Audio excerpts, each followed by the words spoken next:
ليست مجرد نتيجة بل زلزالا دوى صداه في الملاعب العالمية. في ليلة كروية لا تنسى عنوانها هنا يلعب الزعيم وهنا يسطع التاريخ، حيث أسقط الهلال بطل أوروبا الفريق الأغلى والأقوى. اليوم أمواج الزعيم أغرقت سفينة مانشستر وجعلت كل من يشكك في الهلال يقرأ التاريخ من جديد. فالهلال ليس حديث الأمس بل زعيم آسيا، وها هو اليوم يزأر في وجه أوروبا ويهزم الأفضل ويثبت أنه أحد أعظم أندية العالم. الزعيم ليس مجرد فريق بل إعصار أزرق قال كلمته في الملعب ورد بالنتائج لا بالكلام، وجعل من نجومه أسودا تقاتل على كل سبر وتضرب بقوة وتصنع ملحمة كروية قل مثيلها. ماركوس ليوناردو كتب اسمه بذهب بهدفين رائعين.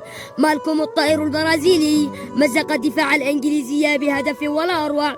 كوليبالي الدفاع الصلب صعد كالصقر ليسجل الهدف الثالث.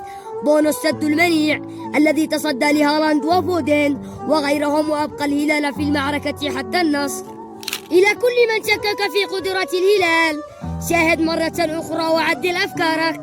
إلى كل مشجع عربي الهلال يمثلكم في قمة المجد، فافخروا بهذا الأزرق الجبار. الهلال الآن في ربع النهائي والطموح لا يتوقف بل يواصل رحلته نحو القمة العالمية ليرفع راية آسيا عاليا.